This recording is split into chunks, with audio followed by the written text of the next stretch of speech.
So, wir sind immer noch auf dem Splash 2023. Jetzt sind wir hier mit ein Mitglied der wahrscheinlich besten Gruppe aus Amerika, Flatbush Zombies. Letztes Jahr hat er sein erstes Solo-Album Gothic Luxury rausgebracht. Meechy Darko, how you doing, man? I think I know what you said just now. Yeah. Hello, people, something, something. I'm here with the best rapper ever by the name of Meechy Darko, who's part of Flatbush Zombies. He just dropped the best album ever by the name of Gothic Luxury. Yes. Yeah, right? Yeah, correct, pretty much. No, say Gräfen Heineken 3 times. How you say it? Gräfen Heineken? Gräfen Heineken.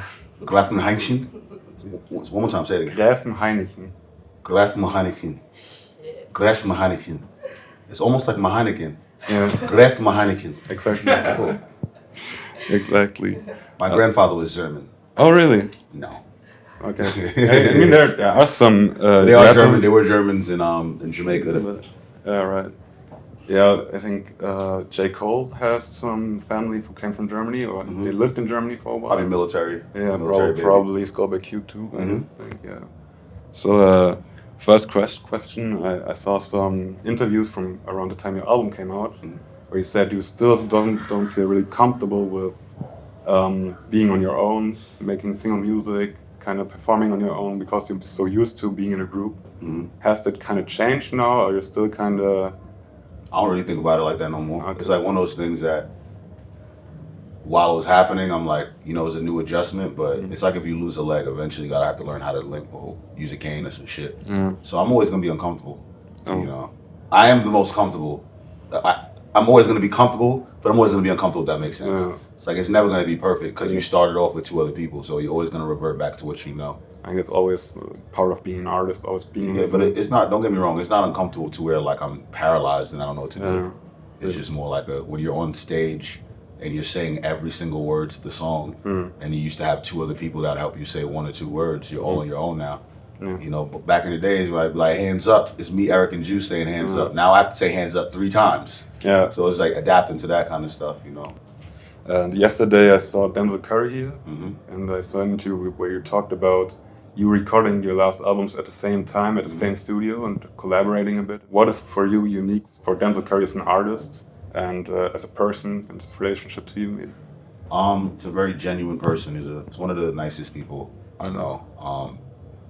Very genuine, and he really has just great intentions, especially with people that he fucks with or loves. So, he's a good guy, bro. Denzel's a friend of mine. Before even the music shit, if I didn't make music, I'd still fuck with Denzel. But he just makes sure that like, if he's passionate about something, even if it's not his work, he just wants to help it become as good as possible. Yeah.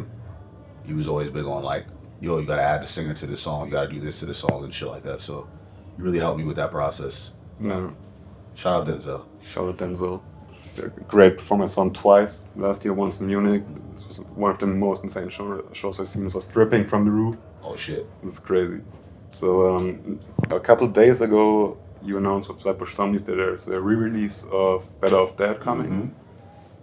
Was there a process behind this, or was it like only, okay, we gotta clear samples now, or? That's the process. Yeah, that's the process, but it's not like you had to rework anything or add some songs. I'm not gonna tell you until you hear it, because if I tell them that, they're gonna just say, why are you doing this? People are gonna complain. Yeah. If you take a 10-year-old album that you recorded with a fucking bag of salt and a fucking Coke can to make beats and stupid shit like that, they're gonna be like, yo, these sounds sound so old, can you upgrade them? And then if you upgrade it too much, you're gonna say, it sounds too crispy, it doesn't sound like the old things. And if we can't clear a sample, they're gonna say, man, how come we don't have this on here? And if we do clear it, they're gonna say, so it's always gonna be something you can't really win. Honestly, the problem with people, and it's not just BetterOffDEAD, it's just in general, people fall in love with something in a time, they don't realize that they fell in love with a thing, but they also fell in love with who they were at the time and where the world was. So a lot of times, people be like, they'll want something old that they used to have. I will never, if Lil Wayne released every single mixtape song right now on Spotify for me, it still won't feel the same way it did before, because it's just, I'm not listening to it on a fucking old iPod with a bad headphone. I'm not in the car with my friends, 5 of us sitting on each other's lap to listen to the music, you know what I'm saying? So we wanted to make sure we didn't super remaster everything so it still has to sound grimy, it still has to sound like who we were at the time. I don't want to give too much away. You gotta like, just a you gotta wait. just a different context. It's a lot of process though. For all the kids following me here saying, "What the fuck is wrong with you guys?"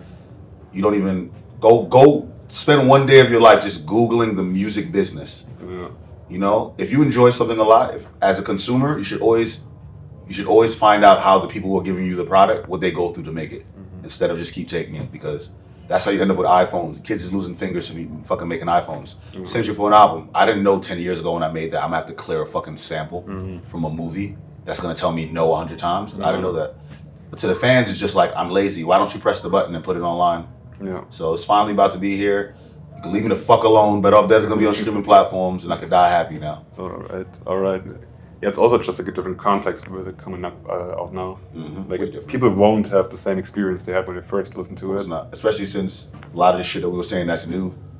Is that everyone's saying that already now. A lot of the political shit we talked about is like common. Everything that all shit was really ahead of everything, and that's what that would really show when that comes out. Is like, listen to what they were talking about 10 years ago, and if you play what everybody else was doing 10 years ago, there's not even close. Yeah, for sure. And I saw a video of yours. It was called a Bit Therapeutic. Okay, yeah. It's a TH in term.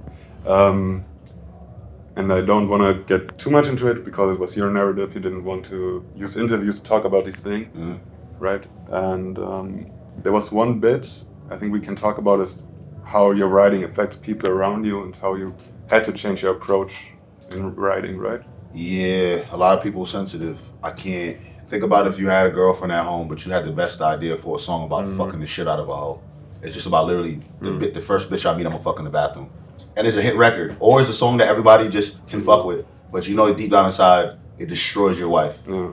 Would you be comfortable releasing that song? Of course not. Well, that's part of being an artist. Yeah. You gotta decide. Sometimes in your life, is it worth me talking about what's going on with my friends and family? Is it worth me saying this and that? Sometimes you just want to say shit and you don't want to get held to you forever. And people hold those things against you. And also your words can really hurt people, even the people around you. You'd be surprised when you keep saying that you're the best on a song, that it might make the people around you who also make music feel like, oh, you saying I'm whack? Like whenever Joey raps about he's the best, I never in my mind say Joey Badass is saying that I'm trash. Because I just understand he's an artist. He has those are real legit feelings. But as an artist, you get it. But when you're just a friend of an artist, you know, your friends and family will tell you things like, why don't you pick a nicer song about this? Or how come you don't talk about this? I don't want to talk about that. No one cares about that. You care about it. The world doesn't care. We all know we know what the people want to hear. People like salacious shit and people like certain things, but a lot of those things affect. You know, I bring Kanye up as an example. He talked about him and Jay-Z have a song about having abortions and shit like that. Literally. And that song probably is mad weird now when he has a whole family. You know, so but he should make that song because that's what he needed to do. So I'm big on not compromising. I already lost the most important person to me that mattered the most when it comes to saying my words. So at this point, you can't really cancel me. Not to say it like that, but you really can't. Like, only people that can cancel me is the niggas that are around me that love me. And even them, I can cancel them first. Yeah, and last question from me, then we have some fan questions. Is obviously you created Flatbush Zombies with friends from school, right? But you have also a lot of creative people around you, producers, videographers, artists for cover art and stuff, right? How do you create like a creative system around you? How do you find the right people who feel right, who are genuine to work with? I don't know. I don't know how to do that. I hate when we go up here as artists and tell people how to do stuff that's like impossible.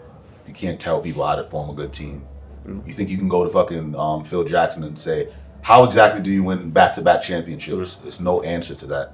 Sometimes things happen. Like we grew up with each other, so we have our interests together. Even my friend Ellington, I seen why he picked up photography.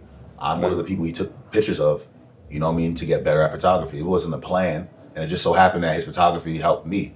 You know what I'm saying? So it's just be genuine, and sometimes just try to find the strengths in the people around you. A lot of times the people around you are focused on other things. There's a lot of friends I have that I wish 7 years ago would have listened to me and would have done something in music or done something in tour and production and done, because I seen the ability, but they didn't see that. And there's a lot of my friends that did see their ability and they figured the shit out, and we don't even work together. They do other stuff. So, you know, there's no way to really plan that type of shit. I was just blessed to have like everyone around me could contribute in some type of way. Yeah, that's that. Sorry guys, It's all good. No handbook for that. I had a similar question to another artist I interviewed, and he said, do the thing you love with the people you love and who it feels good with to work with, right? Like on an intuition base. Yeah, but if you're just a sucker for love, then you're going to be fucked up. Yeah, no, it doesn't have to be yes man. Yeah. Right? No, never. They don't have to be yes man to be comfortable around. Never yes man. Yeah, never yes man. But that is true. And everybody around me, I'm pretty comfortable with. And I never really was a big industry guy where I'm just like hiring people from the industry that do the job. I rather not have nobody do the job and I do it myself than to do that. And it just feels better because then when you win, you know that everybody really has the best interests for all of us. No ulterior motives and all that stuff, but you can just lead by example, and if everyone is leading by example, then we all gonna win. Right.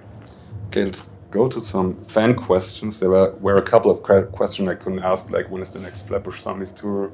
Stuff you can't announce yet, right? So I'm ready. You're ready? I'm ready. You gotta ask the other dudes. Okay, yeah, I thought so. Like I'm always ready. Always a difficult question to ask when it's no, it ain't difficult to ask me. Meechy's always ready. You're always ready. All right. Then there was a question: who are some of your favorite designers at the moment? I'm by Ev, Murder Bravado, Who Decides War. I'm gonna go with him because I'm wearing it right now. But there's a lot of designers out there. I'm trying to think of people I know directly though. I want to just say, yeah, we're gonna do Ev. All right. Yeah. All right. Then trying to steal my drip. I ain't telling y'all nobody. And any producers you would like to work with on an album together, similar to what you did with Dot? Nah, because the Dot shit happened like natural. That was so organic, and I want to meet people. I like to know them before I make. I do want to work with Alchemist because I like Alchemist. That's one person. But if ain't nobody that I don't really know, I don't really want to work with them. I do have a wish list and all that, but I've been doing this for 10 years. Yeah. Saying who you want to work with don't necessarily get you who you want to work with. So I can keep saying I want to work with Pharrell. It's never gonna happen.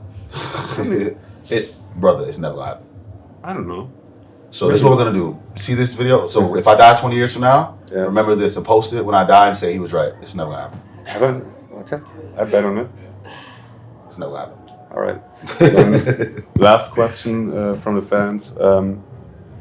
What's your favorite book?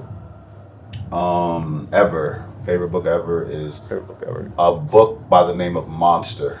It's about a young black boy in America that was convicted for murder based off a true story. I read it when I was like 12, 13, while the rest of the kids were reading Charlie and the Chocolate Factory. I was reading about that, but it's about a kid named Yummy. It's a very crazy story. There's actually a legendary Tupac interview where he's in prison and he's giving his story, and it's a mugshot of the kid is actually right behind him. It's a real good book. Everyone should read it. It teaches you a lot about just development, nature versus nurture, and just like how life is so much different for people based on their situation and where they're from and what they have to do. And that kid was from the streets, a street kid that went through some crazy shit. So that's probably my favorite book. That book changed my life, low-key, when I read that book. All right. Kept me out of trouble.